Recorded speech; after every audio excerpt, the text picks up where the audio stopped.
a reflexionar un poco. Fíjense que yo he llegado a la edad de oro. ¿Saben por qué? Oro por mi corazón, oro por mis riñones, oro por todo mi cuerpo. He llegado a la edad de oro. Hay que orar. Esta mañana vamos a ver un tema que es de actualidad y nos sucede a todos. Por muy cristianos que seamos, hay momentos en la vida que somos afectados también por esta situación. Nos afanamos y a veces olvidamos las promesas de Dios. Y en algunas ocasiones el afán nos lleva a la ansiedad y la ansiedad nos consume y no nos deja disfrutar de las bendiciones de Dios. El Señor se refirió al tema de una manera muy especial y particular y quiso que nosotros meditáramos en esas palabras y que al meditarlas comprendiéramos el significado de ellas para que cambiáramos nuestra actitud. Pero paralelo a las palabras del Señor, encontramos a un profeta del Antiguo Testamento que es un buen ejemplo para relacionarlo con estas palabras del Señor. Ustedes van a adivinar quién es el profeta. ¿Quién es el profeta? ¿Quién dijo esas palabras? Isaías. Habacuc. El profeta Habacuc. En el capítulo número 2, versículo 4, él expresa: he aquí que aquel cuya alma no es recta se enorgullece. Aquel cuya alma no es recta se enorgullece. Pero en contraste señala a otra persona, otro grupo de personas. Mas el justo,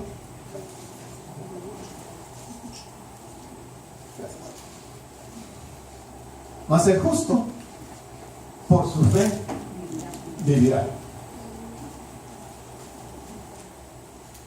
Este profeta vivió 600 y tantos años antes de la venida de Cristo, y lo hace en un momento en el cual Israel se encontraba pasando por una de las pruebas difíciles, como lo fue la esclavitud en Babilonia. Ustedes comprenderán que cuando alguien está en esclavitud, la carencia de bienes y de paz es de una forma impresionante. Sin embargo, el profeta nos va a dar algunos consejos muy importantes que aplican el día de hoy a nuestras vidas. Está el impacto de las palabras del profeta Habacuc, que el apóstol Pablo toma esta expresión, mas el justo por su fe vivirá, y hace de ella un tesoro para exponer en el Nuevo Testamento la justificación por la fe. Pero a él le sirvió de inspiración el profeta Habacuc. El apóstol Pablo tomó la declaración de Habacuc 2:4 y la convirtió en el corazón del Evangelio. ¿Quién pensaría que un profeta del cual casi no se predica, no se dice nada, es la inspiración para el apóstol Pablo para hacer de estas palabras el corazón del Evangelio?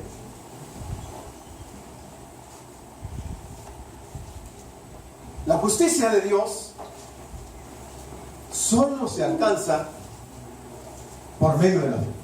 No hay otra forma de alcanzar la justicia de Dios si no es por la fe. De forma que la manera justa de vivir es por la fe. Palabra sencillita de 2 letras, pero es difícil para muchos de nosotros tenerla, vivirla, practicarla, porque no confiamos en Dios. Usted va a ver en el desarrollo de este estudio por qué digo que no confiamos en Dios.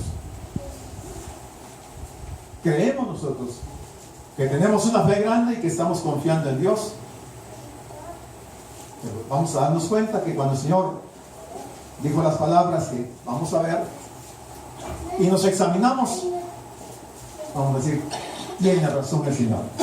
Tenía razón cuando dijo esas palabras, porque realmente nosotros carecemos de fe, o nuestra fe es muy pequeña.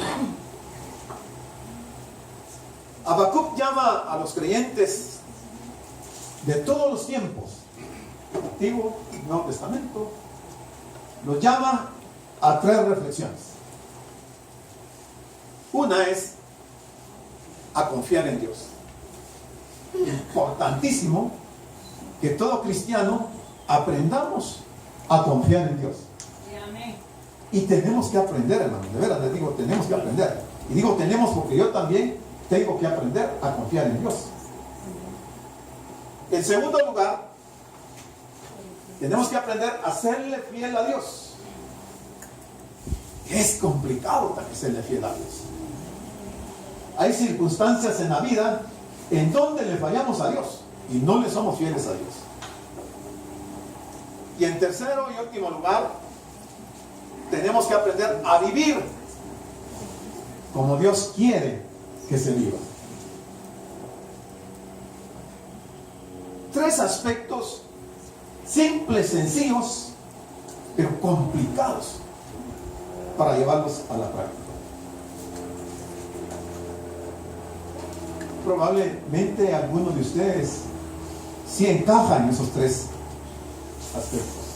Han confiado en Dios, le son fieles a Dios y han aprendido a vivir como Dios quiere que vivamos.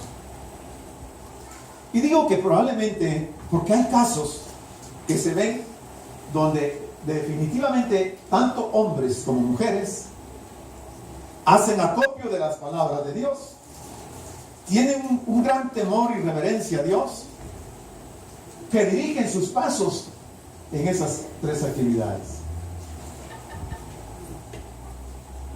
Yo me recuerdo de la historia de aquel hombre que nació en Tisbe, Elías el Tisbita. El Señor le dijo que se fuera al arroyo de Querit y que ahí él lo iba a sustentar, lo iba a alimentar. El profeta no se opuso a lo que Dios le estaba diciendo y fue al arroyo de Querit. Ahí no había ninguna casa, no había ninguna comunidad. Probablemente en una cueva, sin cama, sin mesa, sin silla, sin nada, absolutamente nada. Simplemente atendió la voz de Dios y se fue a la arroyo de Querit. Y no se puso a pensar, ¿y de dónde voy a comer? ¿Cómo me voy a alimentar? ¿Quién me va a sustentar? ¿Quién me va a cocinar? Lo hace en el momento en que está siendo severamente perseguido por Jezabel, la mujer del rey Acab, porque lo quería matar. ¿Qué será? Su sorpresa es que en la mañana llegan los cuervos y le llevan pan y una torta de pan. Llega el mediodía, llegan los cuervos, le llevan pan y otra torta de carne. Y bebía del arroyo de Querit, bebía agua de la fuente. yo me pongo a pensar, si a mí me hubiera tocado esa experiencia, quizás no hubiera ido. O estoy un día y me regreso. Pero Elías estuvo ahí todos los días. Día tras día, día tras día. Simple y sencillamente confió en Dios. No se puso a cuestionar a Dios, sino que aceptó. Y así podríamos mencionar otros pasajes de personas de la Biblia que obedecieron a Dios sin poner ninguna objeción. Pero qué diferentes somos nosotros. Creo que no haríamos eso. Y Habacuc nos va a dar una lección muy importante con respecto a estos tres puntos: de confiar en Dios, de serle fiel a Dios y de vivir como Dios quiere que vivamos. Y Él lo va a hacer, como les digo, en un ambiente muy difícil, cuando el pueblo de Israel está terminando su esclavitud en Babilonia, en donde los campos han sido arrasados, ellos han sido saqueados, les han quitado sus propiedades, no hay trabajo, no hay nada. Y el profeta nos va a mencionar qué fue lo que hizo. Esa figura se parece a nosotros.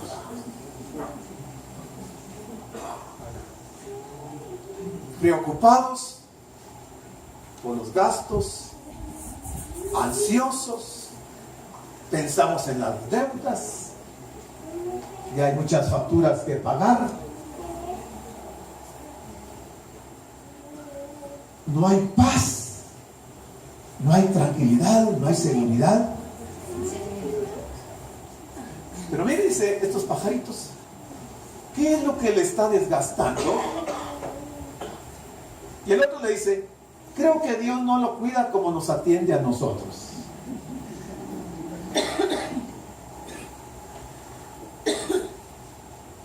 El árbol que tengo aquí enfrente es un árbol de melocotón. Ya empezó a dar.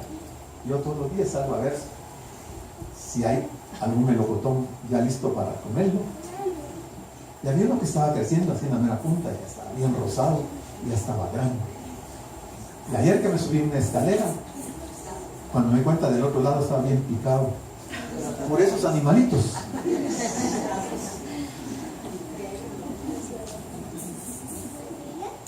Fíjense en las aves del cielo, dijo el Señor. No siembran ni cosechan, ni almacenan en graneros. Sin embargo, el Padre Celestial las alimenta. ¿No valen ustedes mucho más que ellas?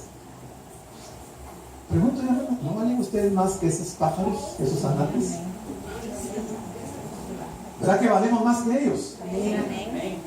Y si Dios alimenta a los anates, a los pájaros, ¿no nos va a alimentar a nosotros? ¿Por qué nos preocupamos? Hermano, oí que me van a quitar el trabajo. Es que, hermano, fui al examen con el médico y parece ser que tengo una enfermedad seria. Y tenemos una serie de situaciones que nos ponen ansiosos y perdemos de vista las promesas de Dios. Dice, ¿quién de ustedes, por mucho que se preocupe, puede añadir una sola hora a su vida? Esta es la mejor traducción del griego, de la que nosotros conocemos según Reina Valera. ¿Quién de nosotros, por más que esté ansioso, puede añadir una sola hora a nuestra existencia? Nuestra vida está en las manos de Dios. Y si nuestra vida está en las manos de Dios, bien sería que nosotros nos alineemos a la voz de Dios, a los mandatos de Dios.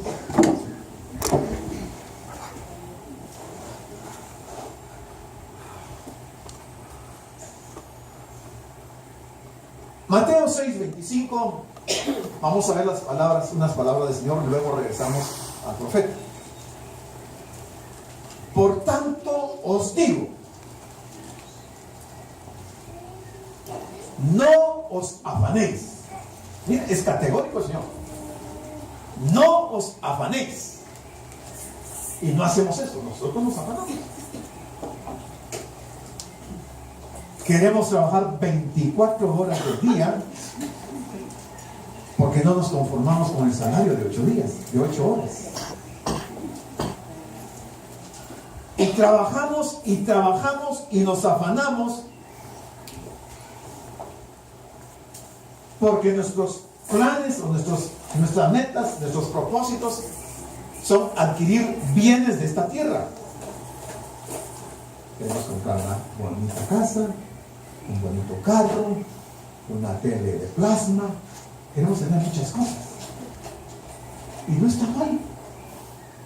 No está mal tener una buena casa, un buen carro, y tener las comunidades. No está mal. Pero cuando caemos en el afán, ahí está el problema. Porque el afán nos va a llevar a la ansiedad.